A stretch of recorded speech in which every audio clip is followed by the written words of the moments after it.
Bonjour à tous, comment allez-vous? Chez nous, tout va bien. Il y a déjà une ambiance de fête dans la cuisine et je vais vous expliquer pourquoi.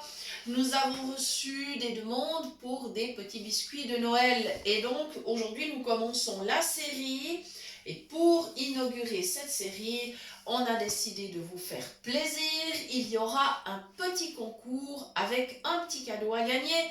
Donc restez bien avec nous jusqu'au bout. On vous explique tout ça. Première série donc de biscuits. Eh bien, on va préparer des petits palets aux 5 épices. Une recette ultra simple, rapide, pas chère, avec seulement 5 ingrédients. Il faut donc une pincée de sel, un pot de crème. Dans le même pot, on mesurera un pot de sucre et toujours dans le même pot, un pot de farine, plus du 5 épices pour aromatiser les petits biscuits, puisque ce sont des biscuits de fête. Bien évidemment, si vous préparez ces petits biscuits à une autre période de l'année, eh bien, il n'y a pas de problème, vous mettrez ce que vous voulez dedans. Ça peut être de la vanille, ça peut être du zeste d'agrumes, citron, orange, pamplemousse, citron vert, ce qui vous fait plaisir.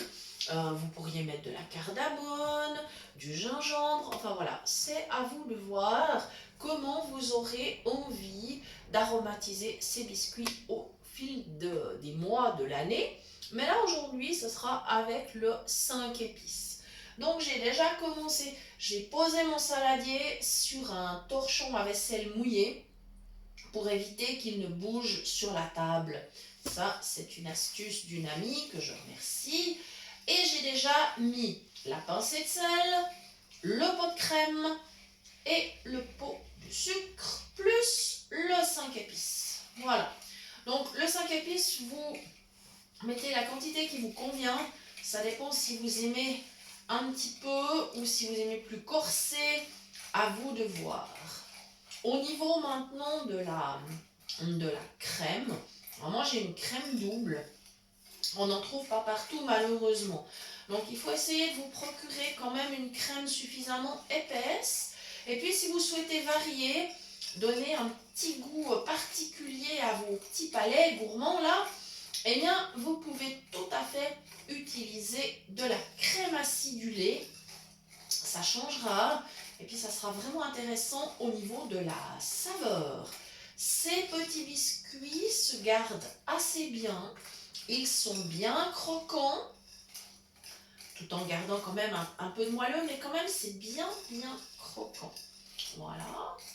Et puis alors vous avez vu la mesure, c'est tellement facile, hein. Un pot de crème, un pot de sucre, un pot de farine, la pincée de sel plus un arôme, c'est vraiment tellement simple. Ça, vous pouvez faire avec vos enfants. Les enfants, les petits-enfants, ils vont aimer préparer tout ça avec vous. Alors moi, j'ai quand même mis un sucre de canne parce que j'aime bien qu'il y ait un petit goût caramélisé dans mes biscuits. Puis c'est vrai que j'utilise principalement le sucre de canne en cuisine. C'est celui que je préfère. Ensuite, j'ai bien sûr, pour ma part, pris une farine sans gluten parce que voilà, comme toujours, je cuisine sans gluten. Donc j'ai pris un mélange que j'ai trouvé dans un commerce du coin. Voilà. Alors ma crème, elle est quand même bien épaisse. Je pense qu'il va falloir que j'ajoute un petit peu de lait. J'avais prévu ma brique de lait sous la main parce qu'il faut être prévoyant et anticiper tout ça. Parce que c'est quand même bien épais, hein, la crème double. Vous n'aurez pas ce problème si vous avez une crème plus légère. Hein. Voilà. Après, méfiez-vous quand même.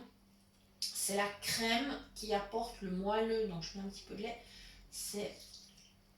Voilà. C'est la crème qui apporte le moelleux au biscuit. Donc, si vous avez une crème très légère, c'est-à-dire si vous descendez en dessous des 35% de matière grasse dans votre crème, là, vous aurez des biscuits vraiment très croquants. Et alors, dans ce cas-là, j'espère que vous avez de bonnes dents. Voilà. maintenant que vous savez tout ça, voilà. Ouais, c'est mieux avec le lait, ça permet de... Ouais, parce qu'en ma crème double, là, c'est presque du beurre, hein. Je vous le dis, c'est vraiment presque du beurre. Voilà. Et alors, au niveau des formes, ce seront des petits biscuits, mais vraiment très faciles à réaliser, puisque c'est une pâte que nous allons prélever avec la cuillère. Et moi, je vais le faire avec une cuillère à café, parce que j'ai envie de faire des petits biscuits, parce qu'ils entreront dans des boîtes cadeaux pour Noël, ou des petits sachets cadeaux. Et du coup, comme je vais mettre plusieurs sortes, eh bien, je préparais plutôt des petits biscuits. C'est plus facile, on arrive mieux à en mettre un peu plus. C'est pas comme les cookies de l'autre jour. Évidemment, les cookies de l'autre jour, ça donne des grands biscuits une fois cuits. Et bien sûr, bon, en plus, ce ne sont pas les biscuits de Noël. Mais rien ne vous empêche d'en faire quand même, hein.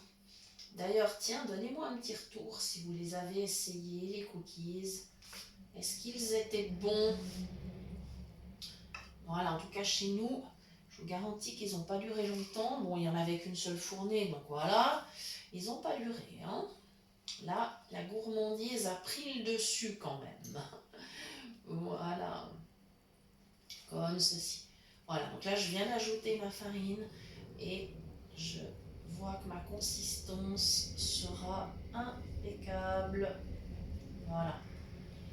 Donc, si vous avez une crème plus légère, vous n'aurez pas besoin de remettre un peu de lait, hein. Mais là, la mienne, elle était vraiment en train de tourner en beurre, hein, carrément, hein. Voilà, je crois que ça va aller pas mal. Voilà.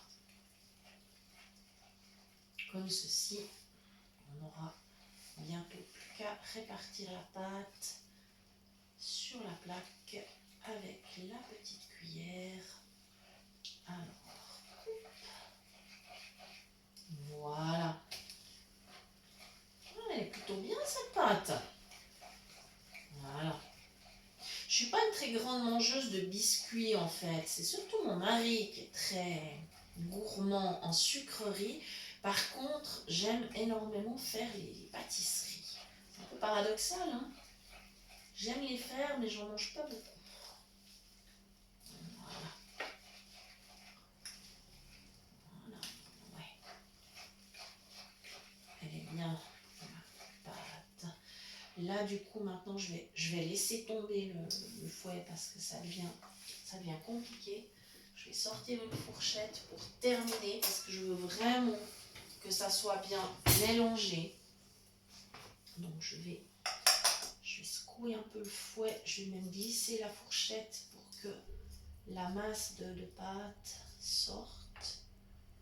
Voilà, comme ceci, parce que j'aimerais pas perdre de la marchandise, ça serait quand même vraiment dommage.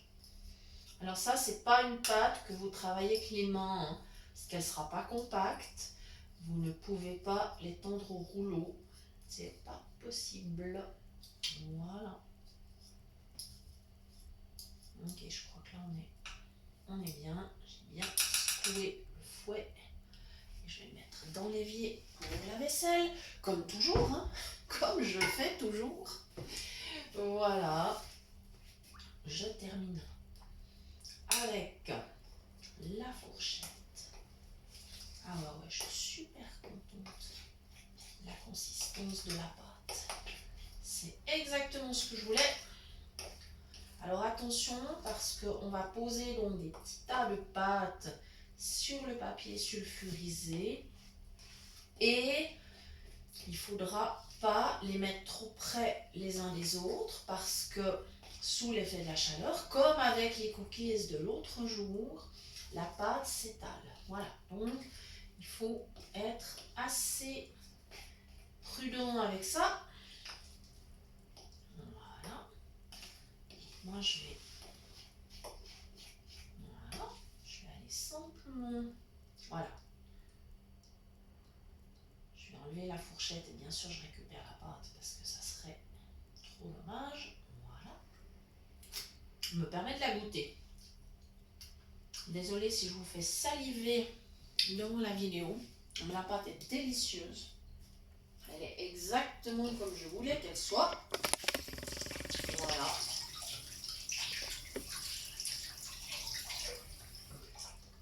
Ils seront vraiment super sympas. Si je ne les fais pas brûler, évidemment, parce qu'on ne sait jamais. Hein. C'est pas le tout de préparer de la pâte, après c'est la cuisson. Alors, temporairement, je déménage le saladier sur la plaque de cuisson qui est froide. Évidemment, hein, parce que si elle était chaude, je ne vous dis pas quelle catastrophe. Voilà. Le petit pot de crème, je vais le pousser plus loin parce que de toute façon, il n'y a plus rien dedans. Voilà. Et maintenant, ma plaque qui est garnie de papier sulfurisé. C'est tout simple.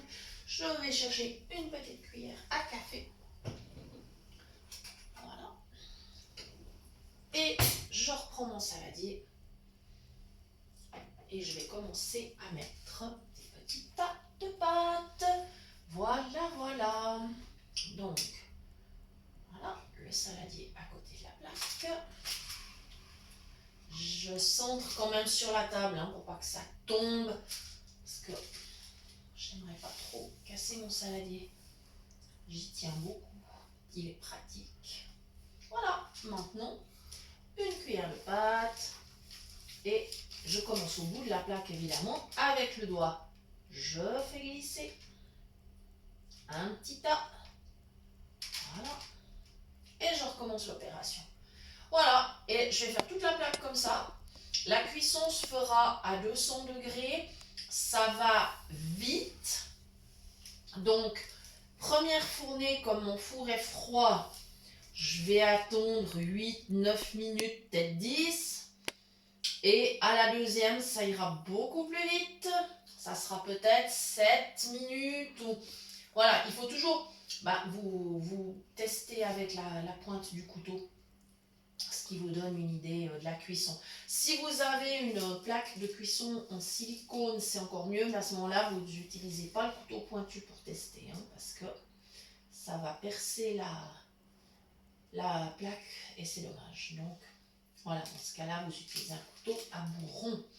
Voilà, pendant que je suis en train de garnir, eh bien, il est temps de parler du petit concours d'aujourd'hui.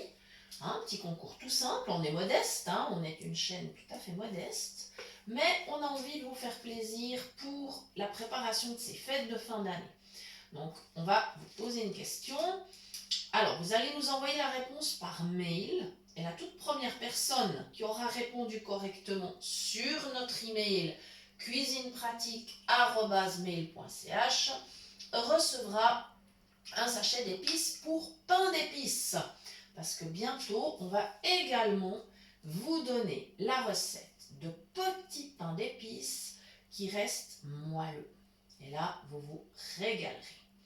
Alors, voici la question.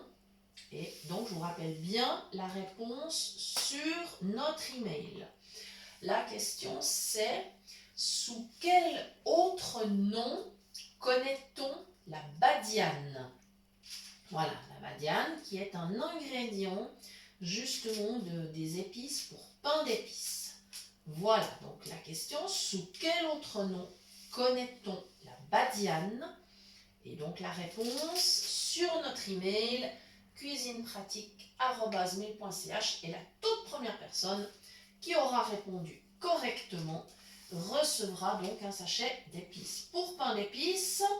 Et avec son autorisation, bien évidemment, nous mettrons son nom ou son pseudo sur la chaîne. Voilà. Comme ça, vous verrez qu'on ne triche pas. Voilà. Super. Bah voilà les amis, je continue à garnir la plaque. Et puis, il me reste à vous remercier d'avoir suivi cette recette. Et j'espère vraiment que vous aurez beaucoup de plaisir avec ces petits biscuits. Ils sont vraiment délicieux et faciles à faire.